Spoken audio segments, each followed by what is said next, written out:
ಮೀನರಾಶಿ ಈ 2025ರಲ್ಲಿ ಮೀನರಾಶಿಯವರು ಯಾವ ರೀತಿಯಿಂದ ಲಾಭವನ್ನು ಪಡಿತಾರೆ ಅಂತಂದರೆ, ಈ ವರ್ಷ ನಿಮ್ಮ ಎಲ್ಲ ಇಷ್ಟಾರ್ಥಗಳೂ ಸಹ ನೆರವೇರ್ತಾ ಹೋಗ್ತದೆ ಮತ್ತು ನೂತನ ಗೃಹ ನಿರ್ಮಾಣ ಕಾರ್ಯಗಳು ಸಹ ನಡೆಯಲಿದೆ ಮತ್ತು ಧನಲಾಭಗಳು, ಭೂಲಾಭಗಳು, ನಂತರ ಉನ್ನತ ಸ್ಥಾನ ಮಾನ ಕೀರ್ತಿಗಳು, ಸಮಾಜದಲ್ಲಿ ಗೌರವ ಪ್ರಾಪ್ತಿ, ಸಮಾಜದಲ್ಲಿ ಉನ್ನತ ಸ್ಥಾನಮಾನ ಪ್ರಾಪ್ತಿಗಳು ಸಹ ಉಂಟಾಗ್ತಾ ಹೋಗುತ್ತೆ.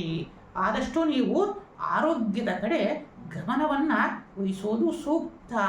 ಏಕೆಂದರೆ ನೀವು ವೃಥಾ ಸಮಾಜದ ಬಗ್ಗೆ ಅನೇಕ ರಾಜಕಾರಣಿಗಳಿರಲಿ, ಗುರು ಹಿರಿಯರಿರಲಿ ಯೋಚನೆಯನ್ನು ಮಾಡ್ತಾ ಇರ್ತೀರ. ಆದರೆ ನಿಮ್ಮ ಆರೋಗ್ಯದ ಕಡೆ ನೀವುಗಳು ಸಹ ಒಲವನ್ನು ಕೊಡುವುದು ಸೂಕ್ತ. ಅನೇಕ ಶೀತ ಜ್ವರಗಳು ಈ ವರ್ಷ ಅತಿ ಹೆಚ್ಚಿನದಾಗಿ ನಿಮ್ಮನ್ನು ಕಾಡಲಿವೆ. ವಿದ್ಯಾರ್ಥಿಗಳು ಉನ್ನತ ವ್ಯಾಸಂಗದಿಂದ ಉನ್ನತವಾದ ಫಲಿತಾಂಶವನ್ನು ಪಡಿತಾ ಹೋಗ್ತೀರಾ. ನಿಮ್ಮ ಹೆಂಡತಿಯ ಆರೋಗ್ಯದ ಕಡೆ ನೀವುಗಳು ಗಮನವನ್ನು ಹರಿಸುವುದು ಸೂಕ್ತ. ಮತ್ತು ವಿದೇಶ ಪ್ರಯಾಣಗಳು ಮತ್ತು ಪುಣ್ಯ ನದಿಗಳ ಸ್ನಾನ ಮತ್ತು ನದಿಗಳ ಸಂಗಮ ಎಲ್ಲಿ ಆಗುತ್ತೋ ಅಲ್ಲಿ ಸ್ನಾನಾದಿಗಳನ್ನು ಮೀನರಾಶಿಯವರು ಮಾಡುವುದರಿಂದ ವಿಶೇಷವಾದ ಧನ ಪ್ರಾಪ್ತಿ ಯೋಗವನ್ನು ಅವರು ಪಡಿತಾ ಹೋಗ್ತಾರೆ.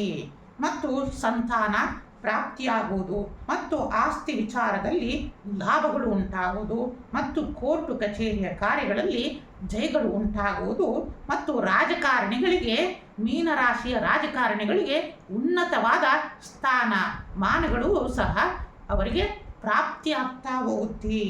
ಮತ್ತು ಇಷ್ಟಕಾಮೇಶ್ವರಿ ದೇವಿಗೆ ಸುಗಂಧ ದ್ರವ್ಯವನ್ನು ಸಮರ್ಪಿಸುವುದರಿಂದ ಮೀನರಾಶಿಯವರು ತಮ್ಮ ಅದೃಷ್ಟದ ಮಹಾಲಕ್ಷ್ಮಿಯನ್ನು ತಮ್ಮ ಮನೆಗೆ ಬರಮಾಡಿಕೊಳ್ಳಬಹುದಾಗಿದೆ.